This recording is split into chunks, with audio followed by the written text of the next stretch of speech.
Hello, St. Vincent and the Grenadines. Hello, Caribbean. Hello, world. Welcome to a special edition of Page Turners Plus, where we'll be thinking about not just one book or one author, but actually a year in review. How do we feel about what we read in 2022 and what are we looking forward to in 2023? It's our usual panel, but we're going to be talking about a bunch of different books, which we hope you've perhaps read or are thinking about reading and will also love as much as we have. So to start us off, I'll ask my beloved panel members, which Caribbean book moved you like no other in 2022? So I guess I could get started here and say that firstly, 2022 was a record year for me because I read books strictly by Caribbean or Black or African authors. So that was quite special for me. And I also read many debut novels from Sherry Jones to Ayana Lloyd Banwo to Shama Taylor. But I think definitely the book that stuck with me for a very long time was When We Were Birds by Ayana Lloyd Banwo. It was an amazing debut novel, and I think I loved it because it was so rich, so cultural. It was sort of an ode to Caribbean culture, ode to the things that we tend to hide, even in the Caribbean, as Caribbean people, the things that make us and the things that exemplify who we are as Caribbean people. I think that's why that book stuck out for me. When We Were Birds by Anna Lloyd Banwo. And then we had her on Page Turners Plus, which made it even more magnificent and magical. So that was quite the experience for me. Thank you, Roger. Guess Tony? what? I will cheat by borrowing Roger's book that he's identified because that's definitely one that really stuck out for me for all the reasons Roger mentioned. And additionally, I am kind of married to a Trinidadian locks woman, so it feels like home, it feels like if I'm immersed in that culture. No, Trinidad is a place that I'm very fond of, and that's not the reason I married a Trinidadian. But um, I'm fond of the culture. I'm fond of that sort of cosmopolitan feel of Trinidad. I think it's the most cosmopolitan place in the English-speaking Caribbean, as far as I'm concerned. And I like how Banu went at the spiritual side of things as well, and flirted with the afterlife, and the significance of our ancestors and how they instruct us and how we connect to them and all of that sort of thing. So I really liked that book. If I remember, I rated that a 5 when we did it. Right. What about Sherry Jones? How could I not mention Sherry Jones' One Arm Sister? How the One Arm Sister sweeps her house. I think that novel blew everybody away without exception. So I'm waiting to hear um, any one of you daring not to rate this as the one that's way up there on the pedestal. Sherry Jones. Can I just tell you, Sherry Jones, from the time Paul and I um, met her with the reading. I think it was Paul, you were there with me. I can't remember, but she's such a warm spirit. So I'm talking about her, not the book, but it's significant because a warm spirit writes like that. A warm spirit connects with and makes her characters or his characters real. And she did that. Sherry Jones really did that. Um, I was I was most pleased that she touched that vexing topic of our economic pillar in the Caribbean, tourism, and the underbelly of it, and the troubled side of it that we don't want to talk about. you know and I deal with people in development dialogue, and we go along um just looking at dollars and cents, but we're not focusing on that social side of things. And I liked how Sherry Jones brought that into focus. And Barbados is no better a place to do it. I mean, Barbados is the mecca of tourism certainly in the Eastern Caribbean. So I'm saying Sherry Jones, and I'm saying Ayana Lloyd Banwo. I'm gonna jump in because just since Tony issued a challenge, because the one that I'm gonna say that really blew me away was The Island of Forgetting by Jasmine Seeley. And of course, I agree with everything Tony has to say about how the One Arm Sister sweeps your house. The only reason I didn't put it as my big one of 2022 was that I actually first read it in 2021. So that's my excuse for kind of cheating a bit and not putting it as the one that blew me away. But for me, it was really in 2022, the Iron of Forgetting for so many reasons. I just loved how basically just the concept of it, the fact that it was based in Greek mythology, the fact that it was a debut novel written within 1 year, the stories that she told, especially about the young protagonist, the fact that she focused on them as teenagers and them growing up in a country where I grew up as a teenager, and just it was beautifully written. I listened to the audiobook. I read the paperback afterwards. That's the one that really stuck with me in 2022. Eric and Paulie, want to come in, or have we said all your faves? I'm not going to choose between my children. So there is no way on earth I'm going to do that. They were all brilliant. No, I'm not doing it. That's choosing between your children. But then, Paula, let's hear about the brilliant ones that you read. They were all right. You can do a list. No, you mean of the ones we discussed? The Marvelous Yes, Equation that, of the yeah. Dread is one of my favorite books of all time, as everybody here knows. How the One-Armed Sister Sweeps Her House was it blew my mind. It was so good. Like Francine, The Island of Forgetting also blew my mind. And you have me choosing between my children, and I resent that. So I'm going to stop now. Well, I feel your pain. And sometimes I guess you just have to pick two. Oh, how could we forget Miriam Chauncey? Miriam Chauncey. Well, Oh that's my that's goodness! where I was I had coming it Laura in. wrong. Watts Thunder. I That's had where I not was forgotten coming. it. That's Thank where I Yeah, was that coming was in. We haven't amazing. heard from Yeah. Eric yet. Right. So thank you, Francine. That's where I was coming in.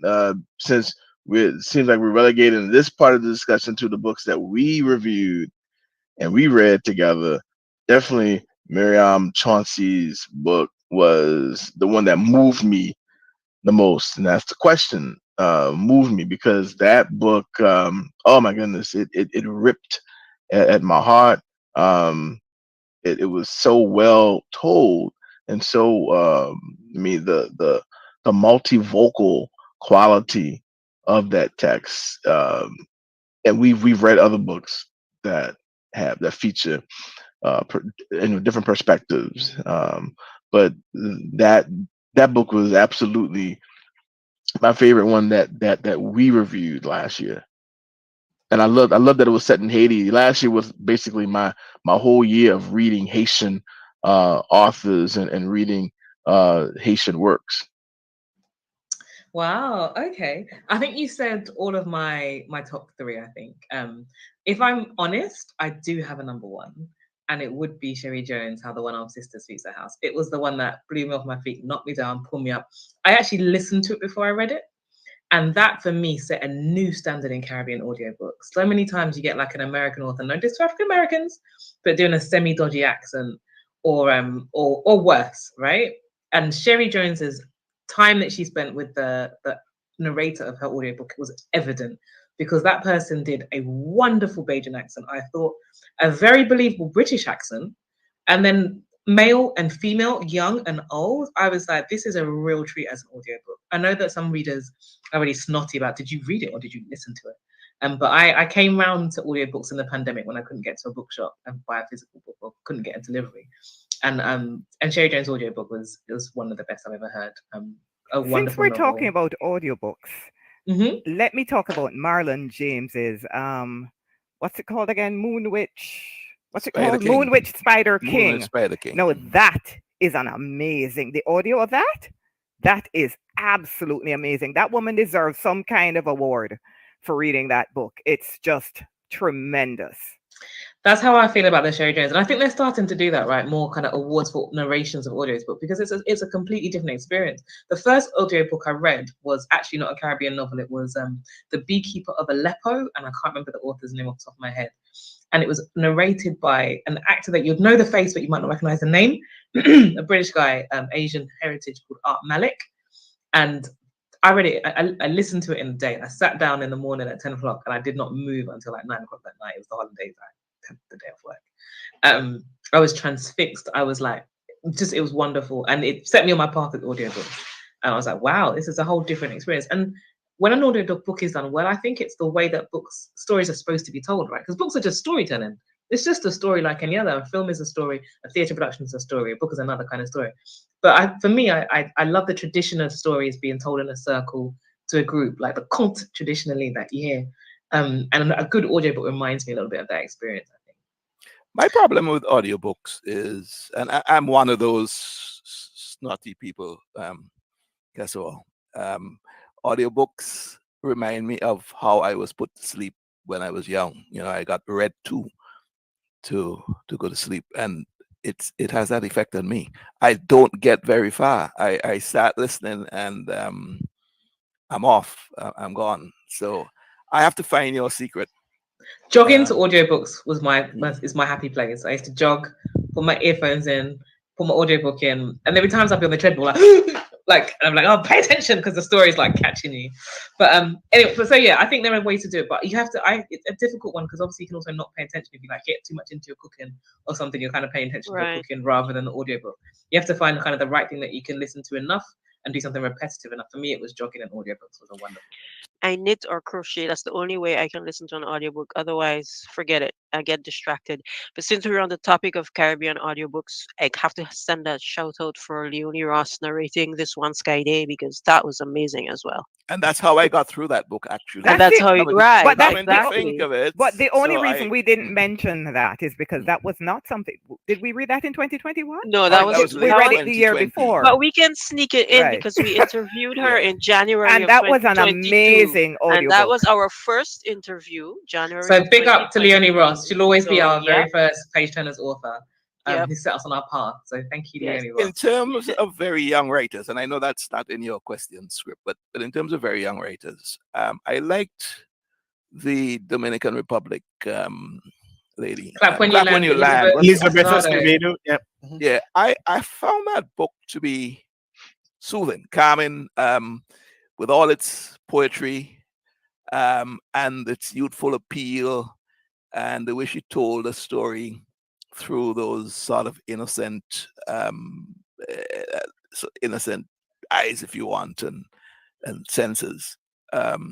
So I wouldn't say it's a heavy duty novel like When We Were Birds or and Paul. I'm not comparing. I'm just putting them in different categories. Put it that way.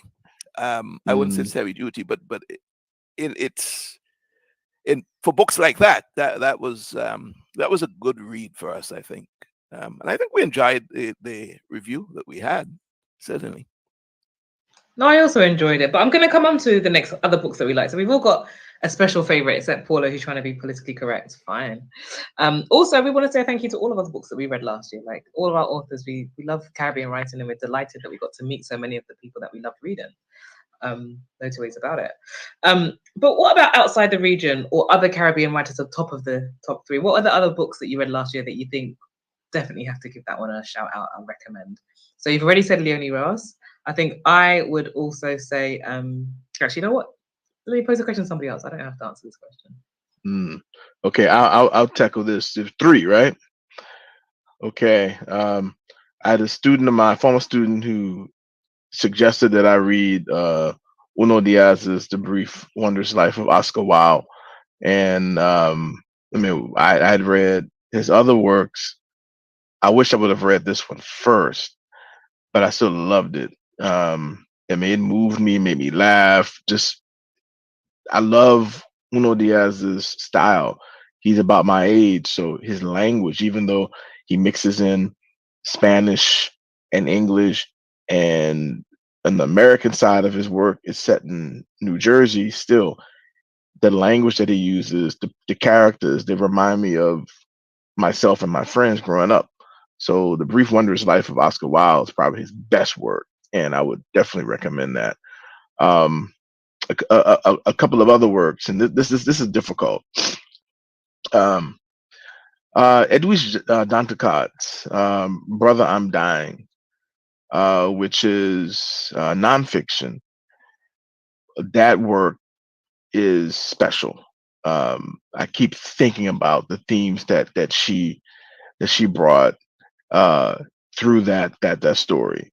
Some really good stuff. So that's number two.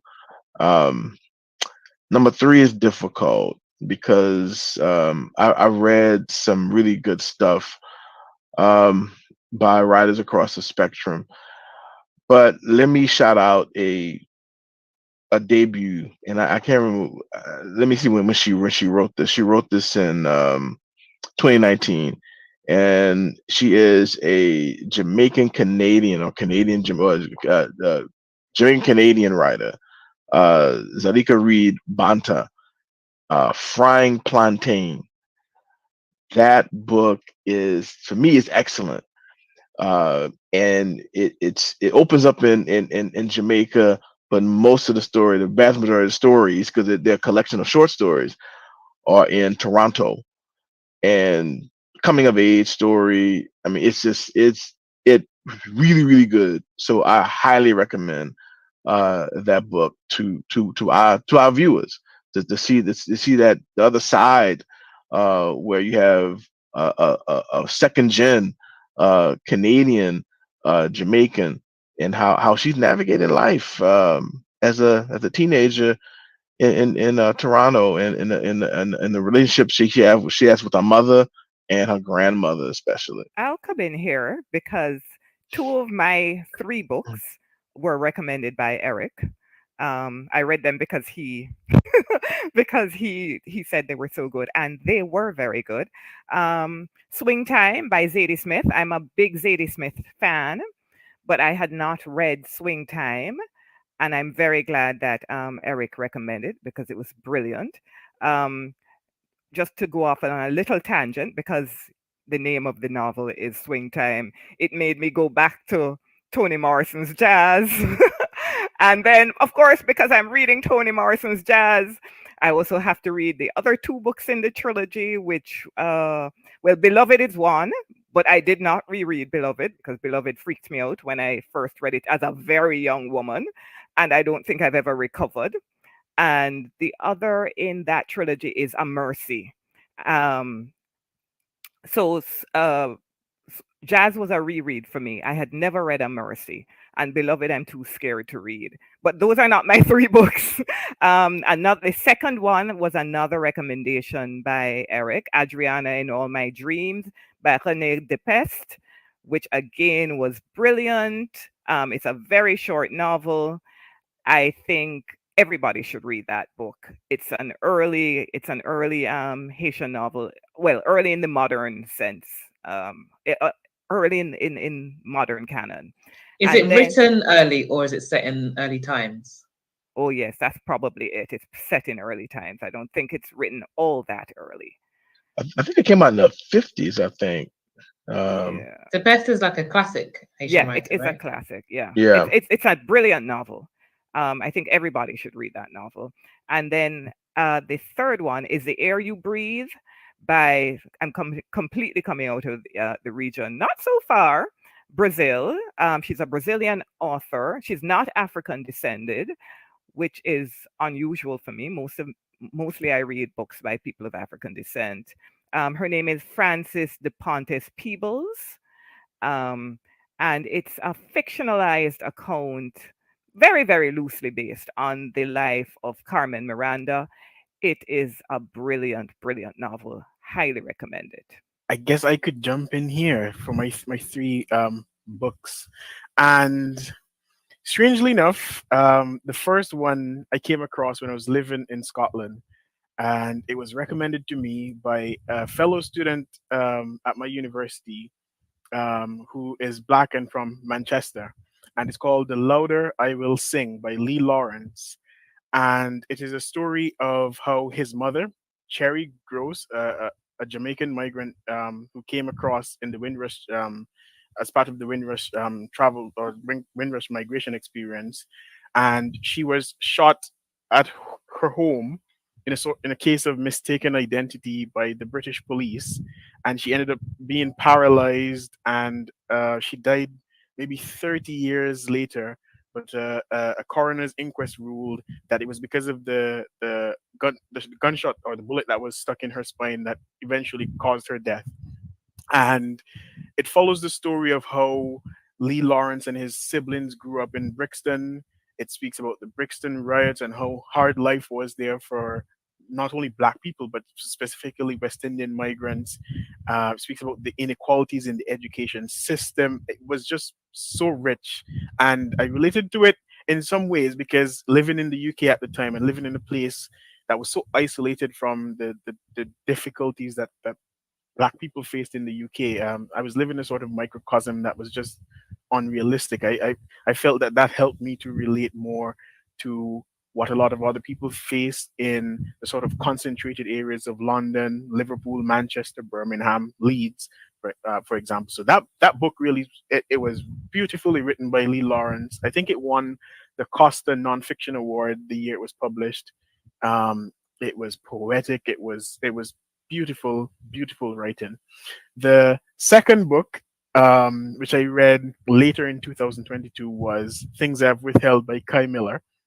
That was my first nonfiction reading of anything from Kai Miller. I've done his poetry before, and this writing was absolutely beautiful, and that has since propelled me to actually go and read his fiction. Just the way he speaks about his experiences.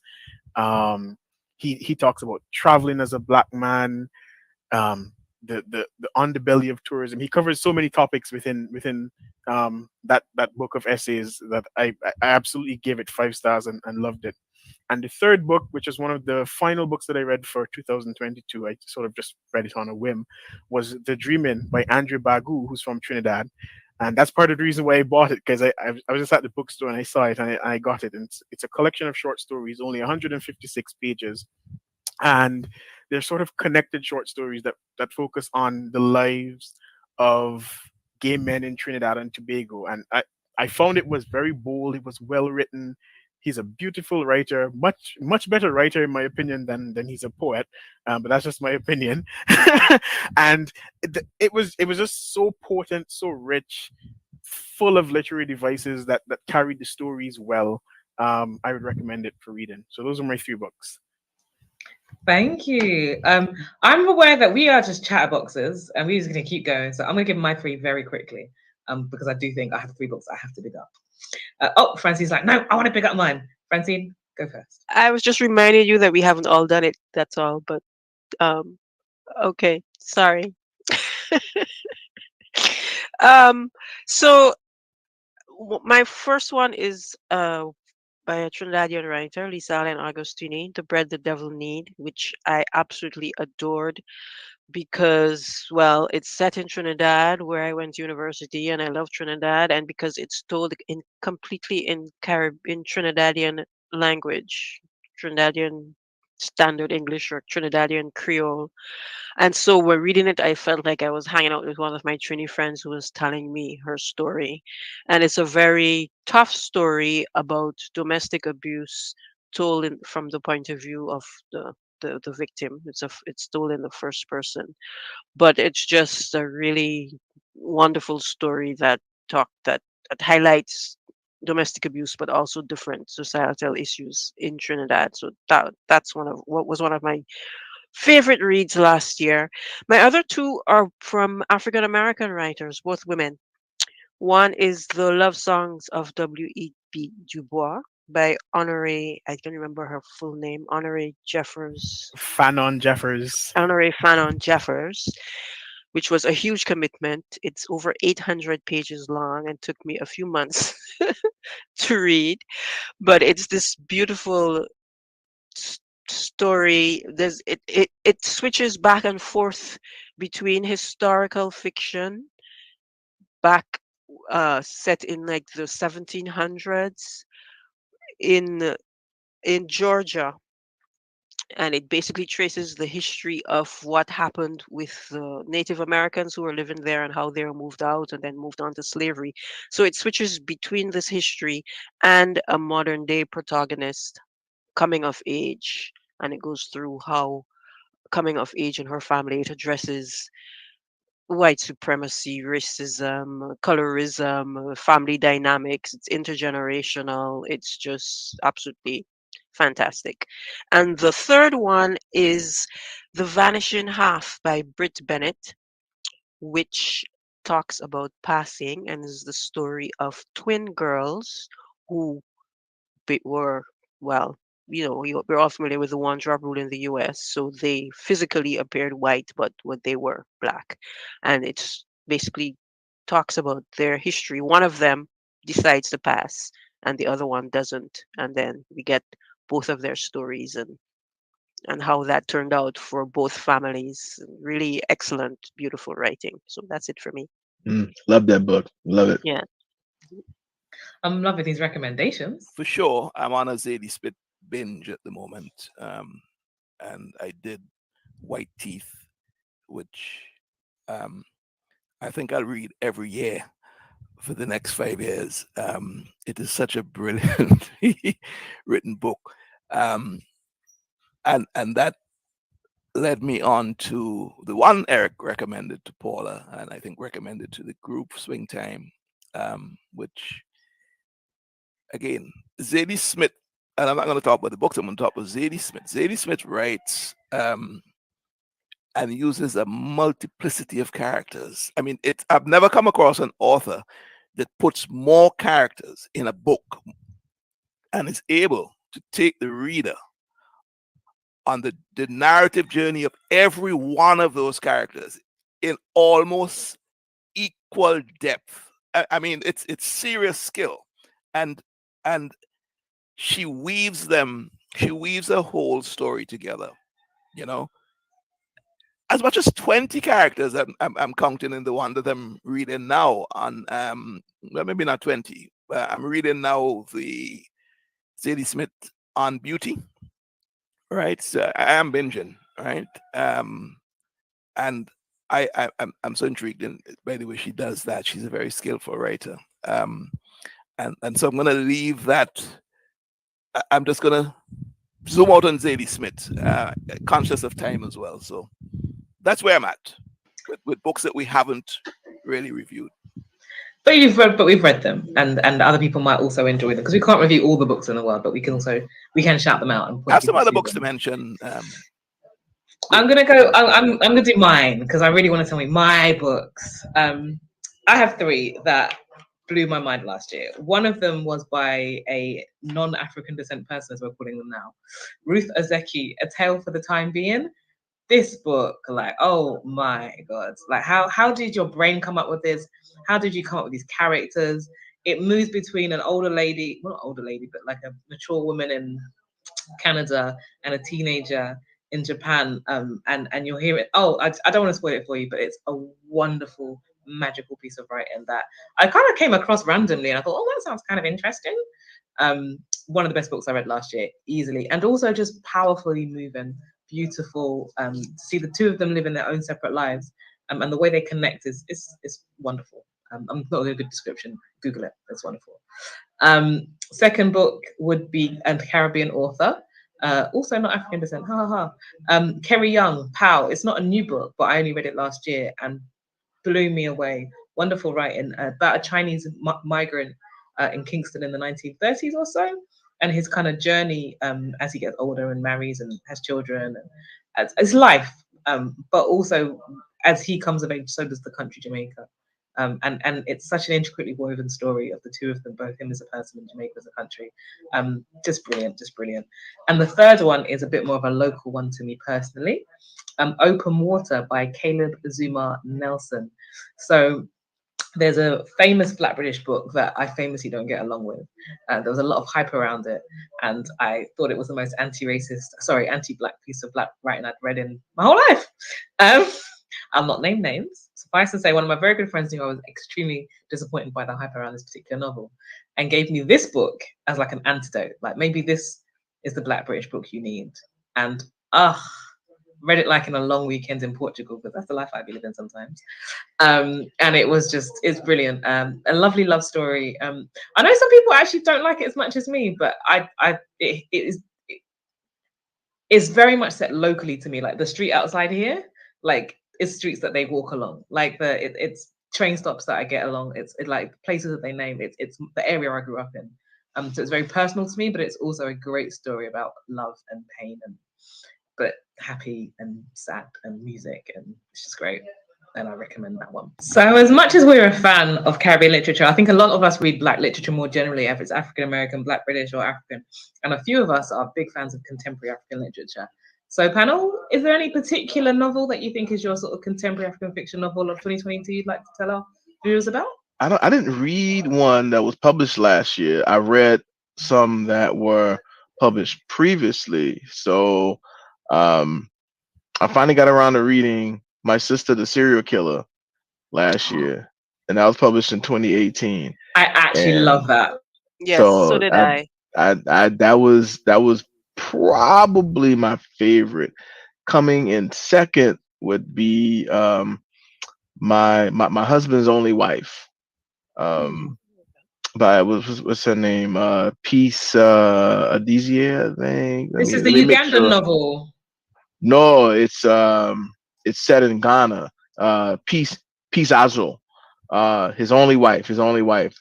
I found that book really. I found it really engaging, and Peace brought the story of like marriage and culture in that Akan cultural setting. I think she hit it. And having been to Ghana, stayed in Ghana for a while, knowing a little bit about the culture and the expectations for women, really good, really smart. So I would suggest that one as well. So those are only two like contemporary ones that I read. Oh no, all right, it's one more. All right, this is my favorite. All right, this was published in 2018 as well. She Would Be King by Wayetu Moore, a Liberian American writer. Historical fiction, a little bit of magical realism. Really tells a story about Liberia and the people who would become Liberians from the United States, African Americans, but also from the Caribbean. Highly suggest that novel. Thanks, Eric. I have a couple, except I actually don't think I read them in 2022, but I read them probably in 2021. But I read Behold the Dreamers by a Cameroonian American novelist called Mbola Mbwe, which was really excellent, about a couple of, I believe, Cambodian immigrants to the US, and basically what happened to them is a young couple, and they basically went to America because of, the American dream. They thought that their life would be so much better in the US because they didn't have many opportunities back home. And basically the story is about them in New York City and the life they found there. And I'm not going to give up any spoilers, but I actually listened to that one on audio, one of the first audiobooks I've listened to, and really excellent. Francine, And did you say Cambodian or Cameroonian? Cameroonian, sorry. Oh. Yeah, I probably, Cameroonian. Paula speaks. Yes. Yeah, and the other one that I really loved was called The Old Drift by Namwala Serpel, which is just absolutely fantastic. Historical, it's basically historical fiction all the way to contemporary magical realism, a very unusual narrator. And it's basically about Zambia. It's the first novel that I've read about. Is it Zambia? Yes. And it, with the Victoria Falls, it starts at the discovery of the Victoria Falls, and it goes all the way to, like, I don't know, 2022. It actually went into the future when she wrote it. I think the last part happened in like 2023 or something like that. and very broad, sweeping novel with just amazing. So definitely highly recommend that one as well. Thank you both. I'm gonna throw into the mix The Girl with the Louding Voice by Abby Dari, which I mean, this book like knocked me down, threw me up. Like, never met a character like that I wanted so desperately to get the happy ending that she absolutely deserves. Beautiful writing, incredibly clever in terms of the main character is one of the issues that she has is she doesn't speak English in a context where you're supposed to speak English to get ahead, if you like. And the way that the writer shows you the development of her own language while the book is written in English is so clever. The way she does it, brilliant novel, incredible characters, incredible storytelling. And that novel sat with me for a long time. Like, it was a book that I just did not forget easily, you know. And the character Oduni, the girl that it's the girl with the who wants to have a louding voice, is highly recommended to anybody who's ever had a heartbeat and enjoyed 3 words. Read the book. It is too much. It's so good. One of the best books I've read this ever. Just brilliant writing. Onto that. Is there any other writer? So when obviously you read a book like that, you're like, what else has she written? You know, like, has anybody else had that reaction? Do they want to tell us about a writer who, once you finished that book, whether it was a Caribbean novelist or from abroad, you were like, what else have they written? Well, it's Zadie Smith for me, but so there you go. But if I may, guess what? Just kind of cheat a little bit and get in my 3, then I'll forever hold my peace, and they're not necessarily African. In fact, I'll tell you now that I haven't read any African authors per se in 2022 is what we're looking at, right? But the 3 books I want to just kind of throw in, mention. One was Eric's recommendation. Old book is an autobiographical piece, Uladua Equiano, right? That's a must read, essential reading, I think, for everybody who wants to understand the transatlantic slave trade, told through the you know, the narrative of a slave, you know, and that was enlightening and insightful for me. And just two other books quickly. One I read to the back end of 2022, If an Egyptian Cannot Speak English by Nunaga, American Egyptian writer who goes back to Egypt and meets an Egyptian, and it's set in the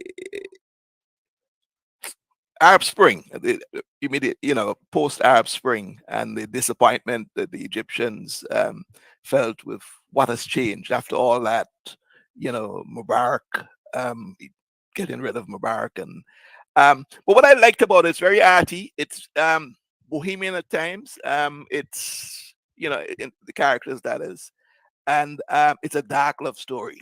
So all of that is in there. And one more, there's this guy you sent me to write long notes. A Month in Siena, Hisham Mata. This is a Libyan American writer who, again, this true story. This his father was living in exile in Egypt, and he was part of the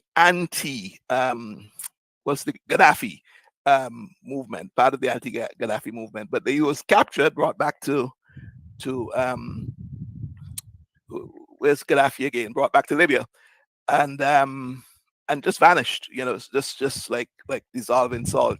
And but his book was going back to Siena, using art pieces, studying them, going to these museums, studying them, and making a relationship with, coming to peace. The paintings that made him, consoled him, came to peace with life. It was just so arty, if you know what I mean.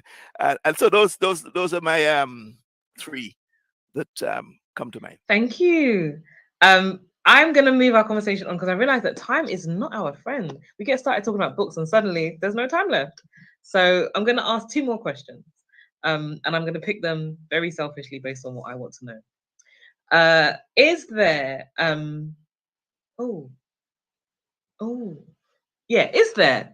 is there a story that you think a Caribbean writer hasn't told yet that you'd like to see told? So I'm thinking particularly, Eric, you mentioned My Sister the Serial Killer, which was a clever, dark, funny, just off the rails. How did you come up with that? But at the same time, so believable, right? Delicious novel. And brave in ways that we talk about bravery. I think Tiffany Anique and London Love and Founding, what a brave treatment of like incest, you know? But I think My Sister the Serial Killer is brave in a whole different way. Like how we challenge ourselves is it's like a new genre of writing, right? And so I wonder, is there for me? I'd love to see a Caribbean equivalent of that sort of bravery in terms of the story you choose to tell and how you tell it. Does anybody else have a story they'd like to see a Caribbean writer tackle? You think we haven't got a book about? I don't really have a story. I have more of a genre. I would like to see more. Well, it's not. I don't even know if that's a genre. I'd like to see more Caribbean YA, like really good YA coming out of the Caribbean. Like I feel because like I read a fair amount of YA and I haven't found any Caribbean YA apart from we could say well Elizabeth Acevedo is Caribbean YA, but none from the English speaking Caribbean. I suppose to be more specific. I'd love to see like really good Caribbean YA being written. I'd like to see somebody write a fictionalized account of the life of Amy Ashwood Garvey. That would be fire. And I know one of the questions that we had thought about discussing was who should write it. I am thinking Marcia Douglas or Olive Senior, because each of them is the kind of writer who is respectful but unafraid of confronting the truth directly. And that is how I would like to see somebody treat Amy Ashwood Garvey's life in fiction. All right, I'm gonna think on my feet here, and I'm gonna borrow something from the one novel that Tony's reading right now, and that's On Beauty by Zadie Smith, which is mostly set within an academic setting and set on a Tony campus in New England. Why not a Caribbean novel set at the University of West Indies in Mona? About academics and academic life and student life or student activism, something like that. It could be historical fiction or contemporary, but I would love to see that. Adriana and all her dreams kind of went there. Eric. That's the professor. That's the university professor coming out in Eric. No, but Adriana and all her dreams was partially set on Mona. You remember that of it? I do. Yeah. I do. Mm-hmm. I think he wants something contemporary though, an update. Eric, you might be pleased to know that I'm going to say the title wrong, but there's a book by Corinne Menticaster, who was the former president of the Université des Antilles, and she wrote a novel about her experiences. And I won't go into the scandal that she went through, which is quite a page turner. And as someone who lived through the thing that she's writing about on that campus, I can tell you it was quite the roman à clef, they call it. It's called the Talisman de Felix or something. I can't remember the title, I'm sorry. But it's in French, so we can argue about translation here because the novel was set on a Caribbean campus with all the drama that you could not possibly imagine. It's a part crime novel. It's just really exciting. Well, if you were there, I don't know how exciting it is if you weren't. But it is a really good novel. I found it quite the page turner. I don't read a lot of novels in French, but that one. It was really, really good. And it was totally set on a Caribbean campus. So I would like to see somebody tackle in a fictionalized sense the demise of West Indies cricket. And that's that's real for me because West Indies cricket is the pulse or was the pulse of the people in the Caribbean, right? And outside of the region, in the UK in particular, where we made you guys feel proud to be Caribbean. And so we're going through this turbulence now with West Indies cricket. And I would really like to see somebody not give a factual account because that's going to be boring. I want to see somebody fictionalize this thing and bring all the bacchanal that's in cricket, in the structure of cricket, into a novel. And I think that would get Caribbean people reading, I think. I think the one I'd go for is similar actually, But the other end of time, or not the other time, the other end of Caribbean nationalism or West Indian nationalism, I'd love to see someone tell a story about the Panama Canal as a crucible of Caribbean identity formation in the early 20th century. And I'd like them to remember that the first people to go to Panama's Panama were the French. So there's Martinicans and Guadeloupers who also trace their roots back to the Caribbean Canal, the Panama Canal, and the Caribbean communities there. There's a video documentary done on the whole Panama Canal and the Caribbean people that went to. Yeah, to build it. and so I'd love to see that in fiction, like you say, with all the drama that is involved, right? And how it kind of precedes, I think, early ideas of West Indianness, or is the place where it's formed. That's my personal, as a historian, always want historical fiction. But I think Caribbean historical fiction is awesome. Just to briefly get in there, I'd like to read a Caribbean book that is not very traumatic. The last year we've read so many traumatic Caribbean books. Didn't we read that in this novel? One Day Sky? Didn't we read that in this One Day Sky? One Sky Day. I always say that. No, I mean she Clearly made us wrong. laugh, but she tackled some really serious stuff. I see what Roger is saying. Just a book just about like everyday life without just Without the weight of history. That's not That's a our romance That- novel. no, not romance, because that's what 1 Year of Ugly was. Yeah. Well, YA, but YA is full of drama though. I mean, good YA literature is full of some good teenage drama. Okay, I think we're going to run out of time, folks. So we're going to have to ask one final question. What are you looking forward to in 2023 in terms of fiction in the Caribbean? So I could get started here. So I'm looking forward to 2 books. First one, The God of Good Looks by Bree McIver, and the second one, Hungry Ghost by Kevin Jared Hussein. Kevin Hussein, he's won the Commonwealth Short Story Prize a couple of times, and he's also been a judge for it. So I'm really looking forward to those 2 works. Okay, I'm personally looking forward to there's River Sing Me Home by Eleanor Shearer that's coming out in 2023, and the other one is The Gospel According to the New World by Maryse Condé, which I would love for us to read and review, and because I don't think we've done any books out of the French Caribbean yet, so that would be fun for 2023 for us. I'm going to mention. Oh, sorry. Did you want to say something? No. I was going to just ask, how long is Maryse Condé's book? That's all. She's capable of writing short fiction. She has quite a few that are short. Good. Quite a few. Good.